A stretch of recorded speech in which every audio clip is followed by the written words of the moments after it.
Hello, Haunted Hearts Society members, and welcome back to another episode of The Strange, the Obscure, and the Bygone. I keep wanting to say unusual, because strange and unusual is, the Beetlejuice quote. But, that's not right. That's not what I'm supposed to say. Strange, obscure, and bygone. This time, we will be comparing a piece of media that most people don't care about to another piece of media that most people have never heard of, as in this series I will be dragging books and movies from the crypts of time and performing acts of media necromancy. So this time we will be talking about yet another Todd Browning film. This one kind of combines the old theme of the carnival with the current theme of crime, and this film was called The Show, and it starred John Gilbert and Renee Adoree, and it was released in 1927. The film is based on a novel by Charles Taney Jackson called The Day of Souls, as you can see here in the film credits. And this was published in 1910.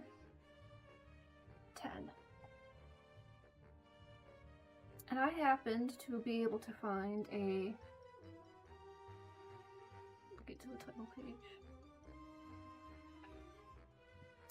A digital copy. This was on the Internet Archive, and it is a scan of a copy from the Stanford University Library. So this is what I read and will be using on my device here. So, as I was reading this book and having watched the film, I started to question whether this was actually the correct book. The ways that the book and the film are similar are very few, and it would probably be easier to name the things that are the same than to go through the extensive list of all the ways that they don't resemble each other at all. And in fact, these stories are so different, I was really struggling with where to start with this video and how to go about this. So I guess I should just start at the beginning.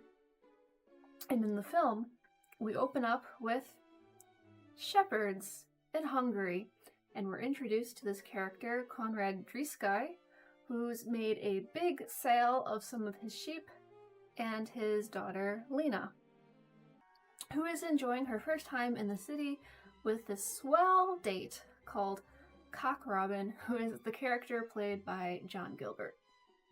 Now, Cock Robin, if you did not know, is from a nursery rhyme called Who Killed Cock Robin?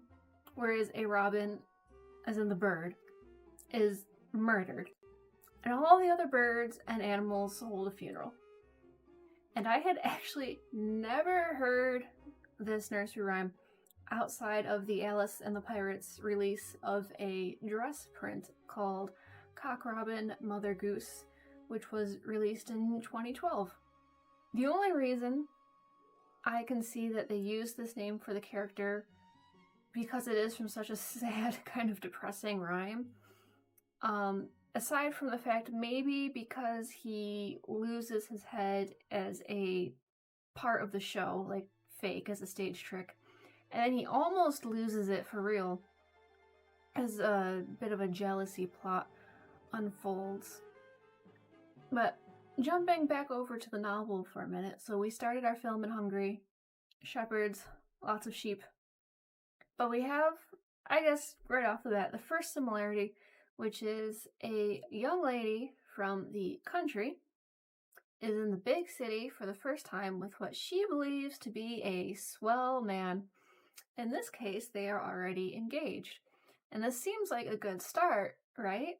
How could that possibly be so different from what we just saw in the movie?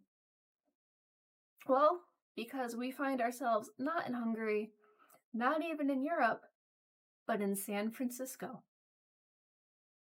Surely, you must be thinking, well, the names could still be similar. No, because the couple we are introduced to here are named Sylvia Spring and John Hamilton Arnold, who was called Ham or Hammy at various points of the story by different people. So I guess on the point of silly nicknames, we can mark another similarity. Sylvia and Lena are both portrayed as naive and innocent due to being from the country.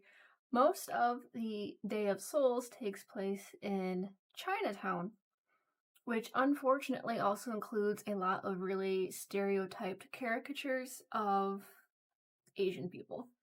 And Sylvia finds herself mostly uncomfortable being there. The title of the book actually comes from a conversation that John has with a Japanese man. And since he speaks in really broken English, I'm not going to read the exact dialogue, but he tells John that he is returning to Japan for what is described as a, quote, great samurai festival called the Day of Souls. So this passage will pretty much highlight how the book treats its Asian characters. The hard-faced American looked again at the little, brown, spectacled man, wondering idly why this unmoral, scientifically materialistic heathen, spending his days in books, his nights in the whirling lusts of the town, smiling and serene, should go back across 5,000 miles of water to sit one night before the armor of the samurai awaiting their judgment. Then slowly with a smile his hand went to the Japanese. Play square then with those ancestors. It's a fine idea. Sayonara. So, not a great description at all. But this conversation is actually aside from the fact I mentioned we got the title of the book from this passage. This conversation and this scene sets up the entire theme of the book. So, we cannot skip over these portrayals. And the closest thing that I can come up with is that he's supposed to be referring to Obon, but that's not specifically for warriors and samurai, so if you have any better ideas, please let me know. But in any event, John will have to embark on his own quest to square up and make right with the world. And that is the theme that we're going to get from this exchange, because the Japanese man, Frank Arasaka, is never mentioned again.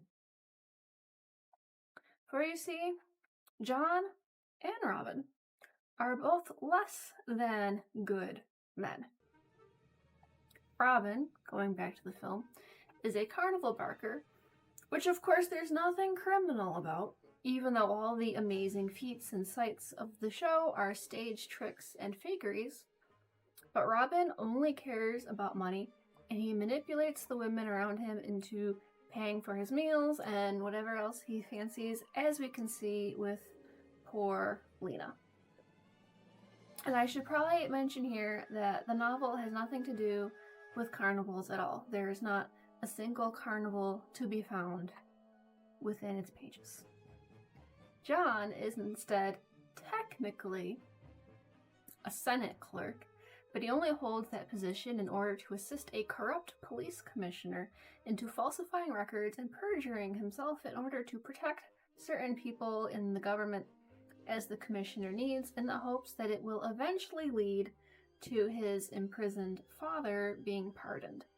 He doesn't actually seem to do the actual job very often, as it's remarked that he hadn't been back to the office since being sworn in. He's also a gambler and a grifter, much to his fiancée Sylvia's shock. Okay, so from this passage, this is John speaking. Sylvia, do you know what you're doing? Do you know what I am? He watched now a wave crest from the ocean break so near that its salt spray splashed the sands at their feet. I'm a rounder in the tenderloin, nothing else. I'm a desperate failure. I had a chance to study law in the biggest firm in this town. I studied it just 10 months. I had a chance to go to college. I went just 18 months. I had a chance to stick at music with this voice of mine, and I threw it away. I went in the army, and all I did was to get shot in the leg. I came back to this town, and what have I been since? Grafter, a hanger-on of the worst crowd under God's sun. Do you realize it? So, Lena and Sylvia have another actually very important similarity. They both find themselves in possession of a large sum of money. Now, if you remember from the beginning of the film, the shepherd Conrad made his sale of sheep, which was overheard by those other unsavory characters, which leads to his murder and attempted robbery. They don't know, however, that Lena has all of the cash from the sale. Sylvia's fortune comes from the sale of some land which she owned before leaving for San Francisco with John, or, to be more precise, a portion of forest which contained redwood trees that were to be sold for lumber. Eventually, I don't want to say even eventually, but very early on in the book, within the first 100 pages of the book, John's conscience gets the better of him. He confesses to Sylvia that he doesn't love her and he was only interested in the money. But she leaves the money with him and takes off, disappears, is gone. Lena's attempt to give Robin the money takes a very different turn. He continues to lie and try to take advantage of her, thinking only of the financial gain he could make from the rest of the sheep. They're interrupted by Salome, who was first introduced to us as another carnival performer. She, like Robin, doesn't appear to have a real name, and she's referred to as the character she plays in this performance, which appears to be a rendition of the Oscar Wilde tragedy also called Salome, which is in turn a dramatization of the biblical story concerning the death of John the Baptist. Robin also takes the part where he plays the role of John, and during this whole scene we not only learn about some of the stage tricks used to create the illusion of decapitation, but also that Salome and Robin have a history together, and Salome is still interested in him. And this is where we're going to get a whole new web of drama. But while trying to figure out just who is the role of Salome in the novel, my best conclusion is that she was a combination of a couple different characters. The first being Nella, who is a resident at the boarding house where John lives. And she is someone who's known John for a while, kind of looks after him, and is also familiar with his friends and the people in his life. And the other character would be Grace Wayne, who is introduced a little later on, and she is described as a street minister. She gets involved with John after he's arrested during a drunken brawl and ends up caught up in the commotion. John is able to convince the police to let her and him go, and while they're driven home, John drops the envelope with Sylvia's money, and Grace takes it but later loses it. He actually lies to her because she confronts him about the money and confesses to having lost it and offers to pay him back, but he lies about the amount that it contained, as he doesn't want to make her pay back the full amount, which was $10,000. But she insists on at least recovering some of the money. It looked like, for quite a large portion of the book, that they would have ended up together, but after Grace not only learns about Sylvia, we find out that Sylvia hadn't gone home, as you would assume. Instead, she's been wasting away at a textile factory in San Francisco. Grace rescues her, also learns about the true value of the lost cash, and the relationship between her and John is effectively over. Salome similarly saves Lena from Robin's scheme, but we see Robin become violent with her, which is making it much more difficult to see how exactly his character is going to end up in a good light by the end of the story. Unlike Grace, Salome is willing to forgive and continues to help Robin after Lena reports him to the police, as he still has the money which rightfully belonged to her from her murdered father.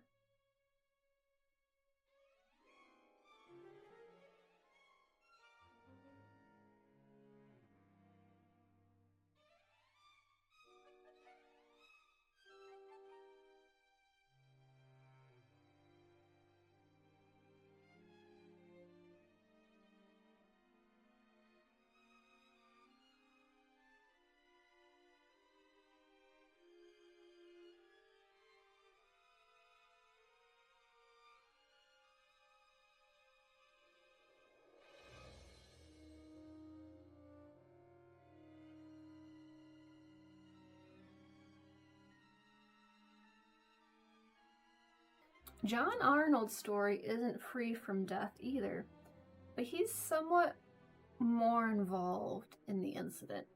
So as mentioned before, he's a gambler, and he uses bribe money from the commissioner to bet on fights and races. And he goes to a race one day with said bribe money, of course. Nothing about this is described in a flattering light. So this is the book's description of the racetrack and the people at it. As the minute of the start approached, the shuffling crowd thickened below the high board counter, and the husky-throated, stunted clerks bawled louder, while the money dribbled up to their hands. The patrons had one common facial characteristic, a weak show of wisdom. They would nod their heads and mutter and shove, cunningly penciling their racing forms and newspapers. The protruding lips, watery eyes, weak chins above grimy, collarless shirts, sordid front of the beaten people, all were there. And among these off-scourings were small clerks, draymen, mechanics at their nooning, high school boys, laborers, cigarette-suckling weaklings. Every cheap class of the town poured its pitiful earnings into the coffers of the rich men behind the races, into the pockets of the gamblers who ruled the city, who used the newspapers to advertise their business and glorify their deeds in the sporting columns, the courts to protect it, and the government to give it dignity. So that's a statement. So John happens to run into a friend from his high school who has already lost a lot of money on racing bets. Though John does try to convince his friend, whose name is Eddie, not to place any bets and to give up gambling, he offhandedly gives what turns out to be a bad prediction. So John originally says he's going to bet on one horse, and then after leaving Eddie, he talks to someone else and bets on a different horse. But Eddie goes along with John's original prediction, loses his money, and ultimately decides to also remove himself from the mortal coil, leaving a note for John that basically blames him for the bad advice. Now, even though we have Robin and John playing the same role in the story as far as the plot, their characters, their personalities are very, very different. Robin continues to blame everyone else for his problems. He grows impatient and angry with Salome even as she's hiding him from the police. Considering he's wanted for crimes as serious as murder, you would think he would be a little more grateful. He has a short temper and also becomes violent with Salome at times. John, on the other hand, recognizes his role in Eddie's death, and he feels a sense of responsibility for it. He very early on decided not to continue to string Sylvia along in a loveless marriage. He understands that the things he does and the choices he makes are wrong, but of course his folly lies in continuing to do them anyway. Eddie's death and Grace's discovery of Sylvia really mark turning points in his life where he finally decides that he's going to try and earn an honest living. And these attempts basically make up the third act of the book. Meanwhile, the film is going to introduce us to someone who is probably the most direct thing that was adapted from the book, which is this older man who barges in on Salome and Robin. He is blind, and he asks Salome to read a letter to him, which we learn is from his son, who is in the army, earning medals, promotions, and overall having a successful military career. But it turns out that this is all a lie. Salome is the one writing the letters because the man's son is actually in prison and soon to be executed.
So, you might expect that this character's book equivalent is in some way connected to Sylvia, or even better, Grace, but that's not the case at all.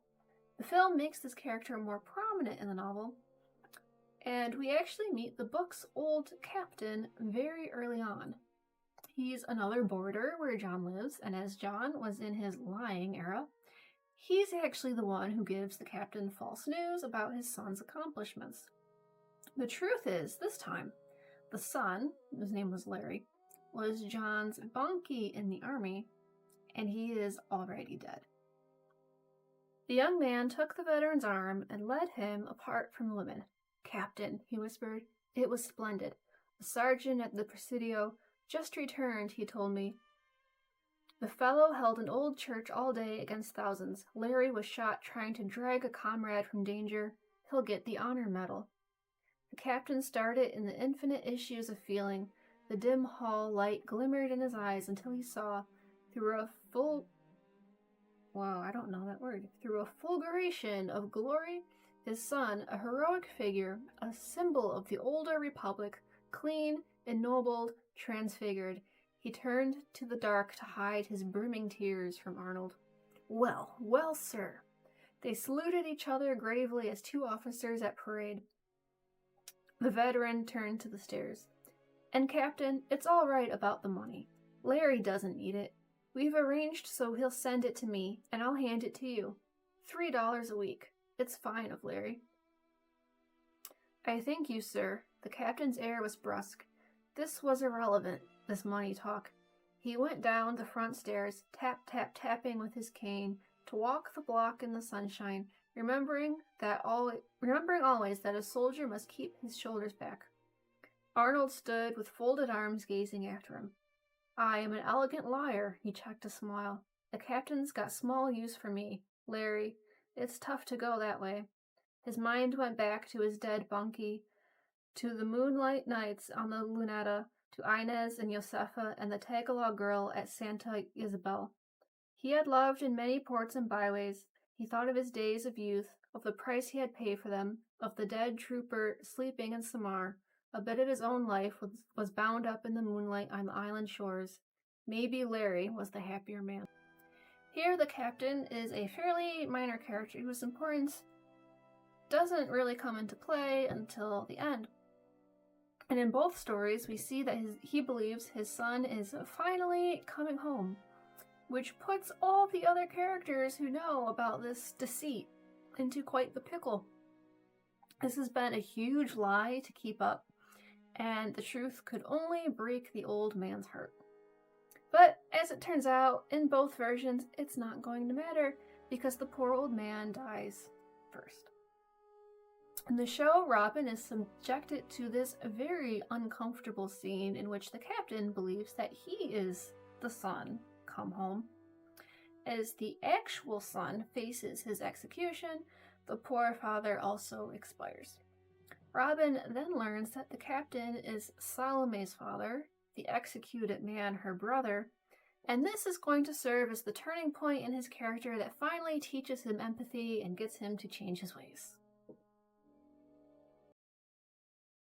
John doesn't go through quite the same scene, though there is a moment where the regiment returns to port and the captain still goes out waiting and waiting for his son to return. He ends up passing away peacefully during the night. At the same time, Grace brings Sylvia and they have their own closure. Alright, so this is Sylvia speaking. I'm crying and I promised I wouldn't. No, let me go. I'll sail tomorrow for the north. She went to the carriage door and turned. John, let's just be glad that we discovered we weren't for each other. He let her go from him in this show of courage and went up the stairs to meet Grace on the balcony. She watched him expectantly. It's done, she said, and it's best. You've cut another bond to the old life and old memories. John Arnold, it's not how a man's lived, nor what he's done, but what he brings through it all that counts.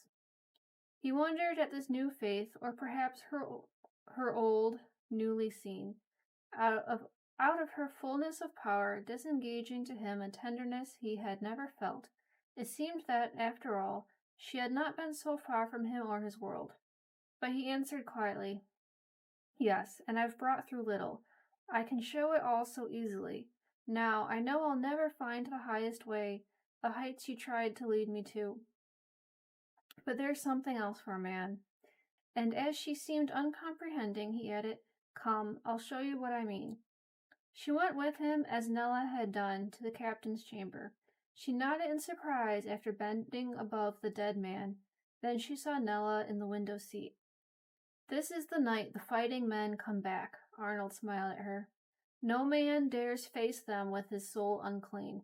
See here, we've waited and Nell has even slept, and no sign has come. It's been all night just as she said, just peace. So, that is also going to tie us back into the conversation from previous with Frank Arasaka and the Samurai Festival that again gave us the title of the book. So, let's see, that wraps up the ordeal with Sylvia's money. John is going to get an honest job, and he and Nell decide to marry, and then everyone gets closure, and all's well that ends well. Meanwhile, the film still has us hanging with the unresolved murder plot, and since it had introduced a new villain whose role was just to be villainous, he's still after the money and steals this very venomous lizard from one of the other carnival acts And of course, this whole scheme backfires when he and Robin finally come face to face. Though Robin turns himself in for having taken Lena's money, his honesty gets him let go. He and Salome return to the carnival, get back together as a couple, and all's well that ends well. So there you have it. The show from 1927 and the 1910 novel, The Day of Souls, that it's quite loosely based on.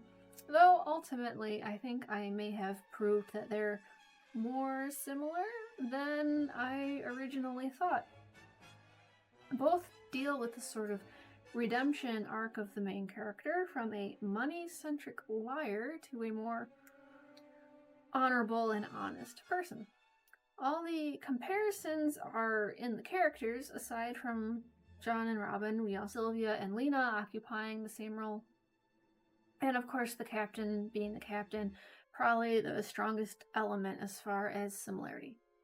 So my theory, aside from this being a Todd Browning film, and we've discussed previously that he was very familiar with circus and carnival themes, and just the quantity of films he produced with those settings, is that using a carnival where the main grift is a freak show or something of a magic show is easier to both, it's easier and faster to show the audience in a visual film format.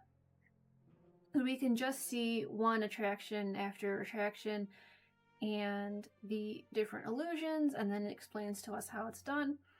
And it's much less complicated than the many scenes we take in the novel to build up the evidence of John's pitfalls, from conversations with the corrupt police commissioner and the bribery and all of the gambling scenes. Also, carnivals are just really fun, and it gave us some really striking imagery, such as the human spider and the mermaid. And of course, the absolute best line of the movie. So to wrap up, I guess the question of the day is, do you think that this film adapted the novel in a good way?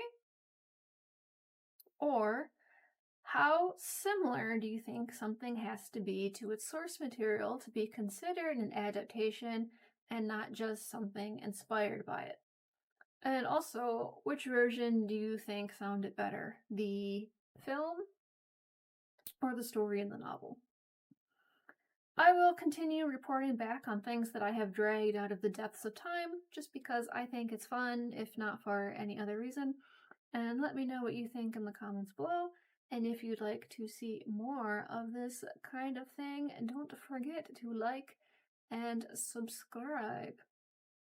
I will be back another time with something else. Bye.